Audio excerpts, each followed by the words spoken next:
அனைவருக்கும் வணக்கம்.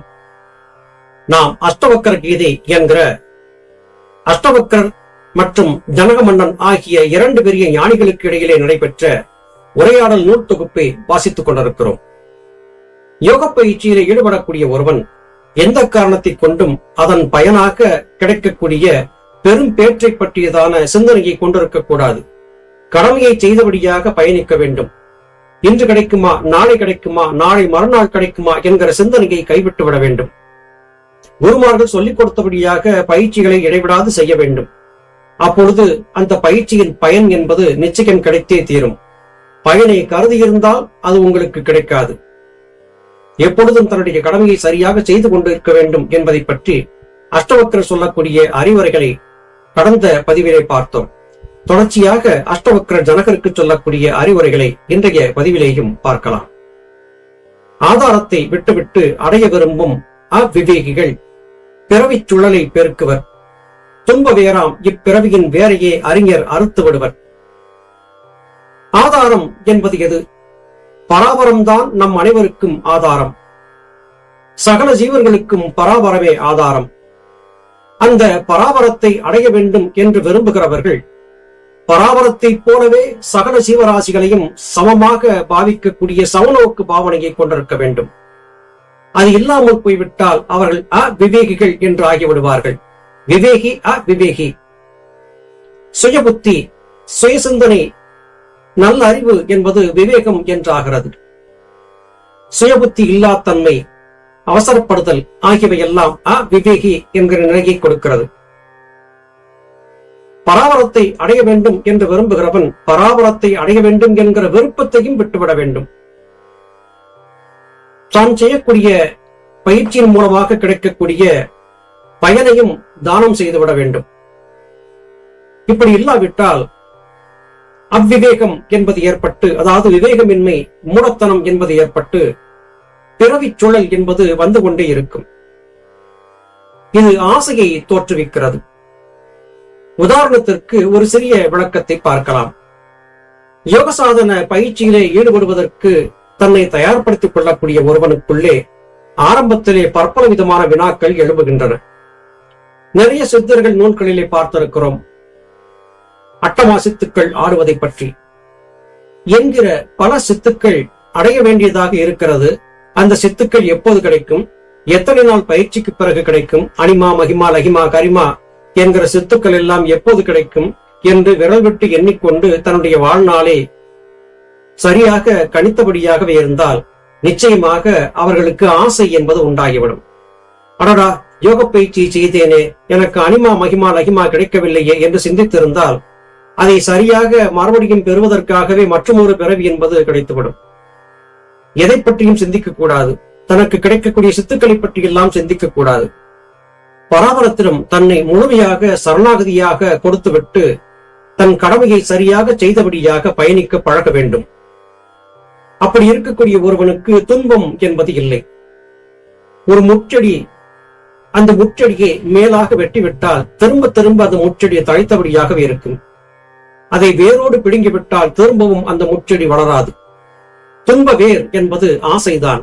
ஆசைதான் நம்முடைய பிறவிகளுக்கான ஆணிவேராக இருக்கிறது. ஆசையை ஆணிவேரோடு பிடுங்கி எறிந்து விட வேண்டும். அப்பொழுது மாத்திரமே ஞானிகள் நற்கதி பெறுவார்கள் என்று அஷ்டவக்கரர் சொல்லுகிறார். இந்த உலகிலே இந்த யோக பயிற்சி செய்தால் இன்ன விதமான சித்துக்கள் எல்லாம் கிடைக்கும் என்று கருதி பயணிக்கக்கூடியவர்கள் தோற்று போவார்கள். எதையுமே கருதாமல் எனக்கு எதுவுமே வேண்டாம் என்று விட்டுவிட்டு முறையாக யோக பயிற்சியை செய்யக்கூடியவர்கள் நிச்சயமாக விரும்பாவிட்டாலும் கூட அவர்களுக்கு அட்டமா சித்துக்கள் வந்து சேரும். ஆசைகளை விட்டுவிட வேண்டும். ஆசை என்கிற பிறவிகளுக்கு காரணமாக இருக்கக்கூடிய ஆணிவேரை அறுத்தெறிய வேண்டும்.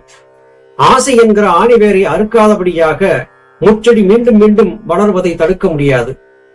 ஆசை என்கிற ஆணிவேரை அறுக்காத வரையிலும் பிறவிகள் திரும்ப திரும்ப ஏற்படுவதிலிருந்து நாம் தப்பிக்க முடியாது. ஞானிகள், அறிஞர்கள் என்று ஆகக்கூடியவர்கள் தாங்கள் செய்யக்கூடிய இந்த யோக பயிற்சியின் பலனாக கிடைக்கக்கூடியது என்ன என்பதை பற்றியதான ஆசையை கூட விட்டுவிடுவார்கள். எல்லாவற்றையும் அவர்கள் துறந்து விடுவார்கள். எனவே யோக பயிற்சியில் ஈடுபடக்கூடிய ஒரு யோக சாதகன் தனக்கு என்னெல்லாம் கிடைக்கும் என்பதை பற்றியதான சிந்தனையையும் கூட விட்டுவிட வேண்டும் என்று அஷ்டவக்ரர் இங்கே தெளிவாக ஜனகருக்கு சொல்லுகிறார். ஜனகருக்கு மட்டுமல்ல, நம் அனைவருக்கும் இக்கருத்து பொருந்தும் தானே. சாந்தி அடைய விரும்பும், அதனால் மூடன் சாந்தி வருவதில்லை. தீரனோ உண்மையை தேர்ந்து என்றும் மனம் அடங்கி இருக்கிறான்.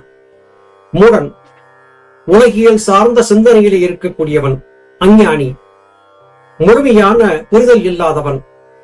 அப்படிப்பட்டவன் அமைதி வேண்டும் அமைதி வேண்டும் என்று அலைந்து தெரிந்தாலும் கூட அவனுக்கு அமைதி என்னவோ கிடைக்கப் போவதில்லை.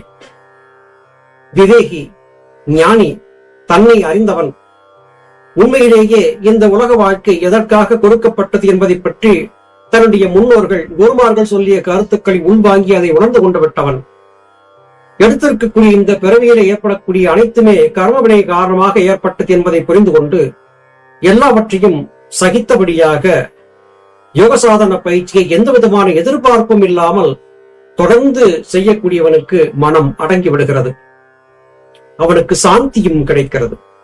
எது நடந்தாலும் இது பராபரத்தின் சித்தம் என்று எண்ணி தன்னை திடப்படுத்தியபடியாக பயணிக்கக்கூடிய யோக சாதகனுக்கு நிச்சயமாக ஞானம் பிறக்கிறது. அந்த ஞானம் என்பது அவனுக்கு ஒரு தைரியத்தை, தன்னம்பிக்கையை கொடுக்கிறது. ஞானவிதா சுவாமி சிவானந்த பரமஹம்சர் அவர்கள் சித்த வேதத்திலே சொல்லும் போது, யோக சாதகன் 2 ஆயுதங்களை கையிலே வைத்திருக்க வேண்டும். சமா, பொறுமை என்கிற கேடயம், விவேகம், தீரதை என்கிற வாழ். இந்த 2ஐயும் கை கொண்டிருக்க வேண்டும். பொறுமை மற்றும் விவேகம். பொறுமையாக திடமாக ஒவ்வொரு அடியாக எடுத்து வைத்து பயணிக்க பழக வேண்டும். அப்படிப்பட்ட யோக சாதகன் தோற்று போக மாட்டான் என்று ஞானபிதா சொல்லி அருளினார்கள். அனைத்து மகான்களுடைய கருத்துக்களும் இவ்விதமாகவே இருப்பதை நம்மால் பார்க்க முடிகிறது. காட்சியை பற்றி நிற்பவனுக்கு ஆன்ம பார்வை எங்குண்டாம். தீரர் அதையும் எதையும் காணாது அழிவு அரும் ஆன்மாவையே காண்பர். ஆன்மாவிற்கு அழிவில்லை.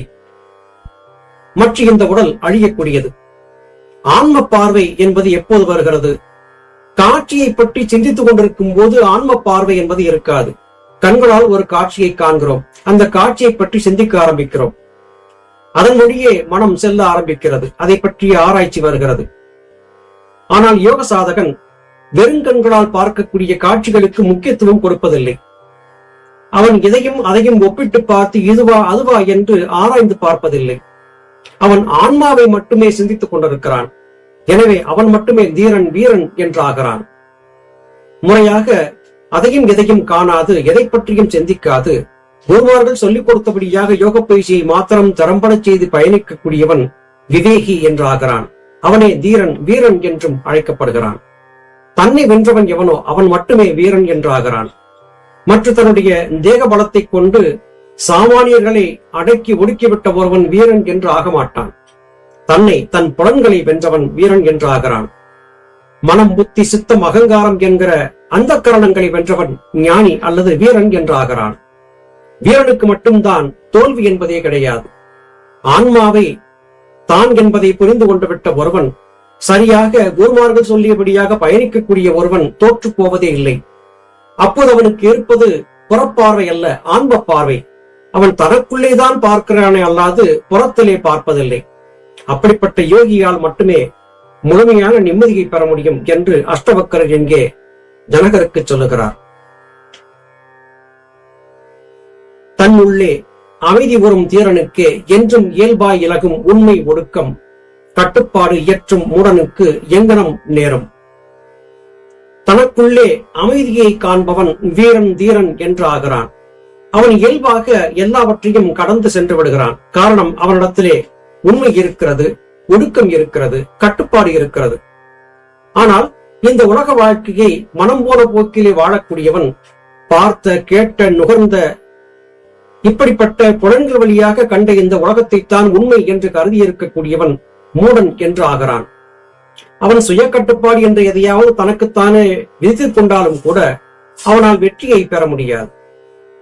தனக்குள்ளே அமைதியுற்றிருக்க வேண்டும். இந்த உலக வாழ்க்கை என்பது மாயை. சில வினாடிகளுக்குள்ளாக இது வேக வேகமாக ஓடி மறைந்துவிடக்கூடியது என்பதை ஒரு ஆத்ம சாதகன், நல்ல விவேகத்தை கொண்டிருக்கக்கூடிய யோகி அறிந்து கொண்டு விடுகிறான். என்னை எடுத்துக் கொள்ளுங்கள். என்னுடைய இந்த முதிய வயதிலே எனக்கு ஏற்பட்டிருக்கக்கூடிய அனுபவங்கள் எப்படி ஏற்பட்டன? எத்தனையோ இன்ப துன்பங்களை கடந்து வந்தாகிவிட்டது. இளம் வயதிலே வாழ்ந்திருந்த வாழ்க்கையை என்னால் மறுபடியும் வாழ முடியாது. இளம் வயதிலே வாழ்ந்ததைப் போல வேகமாக இப்போது செயல்பட முடியாது. முதுமை என்பது வரும்போது பக்குவம் என்பது வருகிறது. அந்த பக்குவம் வாழ்க்கை அனுபவத்தின் வாயிலாக பெறப்பட்டதாக இருக்கிறது. ஆனால் யோக சாதன பயிற்சியில ஈடுபடக்கூடிய ஒருவன் தன்னுடைய எல்லா விதமான முயற்சிகளுக்குமான பலன்களை பற்றி சிந்தித்திருக்காமல் பராவரத்திலும் தன்னை சரணாகதியாக கொடுத்து விட்டான் என்றால் இளம்பராயத்திலே கூட அவனுக்கு உண்மையான ஞானம் என்பது வாய்த்து விடுகிறது. வயது என்பது இங்கே அவசியமில்லை. முதுமையின் காரணமாக சில சோர்வுகள் ஏற்படக்கூடும். ஆனால் மனம் இளமையாக இருக்கிறது. எத்தனை சிந்தித்து பார்த்தாலும் இழந்துவிட்ட காலங்களை திரும்ப கொண்டு வர முடியாது. இழந்த காலம் இழந்ததுதான். இப்போது இருக்கக்கூடிய இந்த நாளையாவது சரியாக பயன்படுத்த பழக வேண்டும். எப்படி பயன்படுத்துவது? ஆசைகளை விட்டுளிக்க வேண்டும். திரும்ப திரும்ப இந்த உலக வாழ்க்கையிலே நம்மை பந்தப்படுத்தி வைக்கக்கூடிய ஆசைகள் தான் நம்முடைய அடுத்தடுத்த பிறவிகளுக்கு அடித்தளமாக இருக்கின்றன, ஆணிவேராக இருக்கின்றன என்பதை புரிந்து கொள்ள வேண்டும். யோக பயிற்சியை எந்த விதமான எதிர்பார்ப்பும் இல்லாமல் பராபரத்திலும் எந்த விதமான சமரசமும் இல்லாத அன்பை செலுத்தி சகல உயிர்களையும் ஆன்மாக்கள் என்று கருதி நிலைத்த சிந்தனையோடு பயணிக்க பழக வேண்டும். அப்போது நிச்சயமாக ஞான சித்தி, யோக சித்தி என்பது கிடைத்தே தீரும். மீண்டும் மற்றும் ஒரு பதிவிலே உங்களை சந்திக்கிறேன். அதுவரையிலும் நன்றி, வணக்கம்.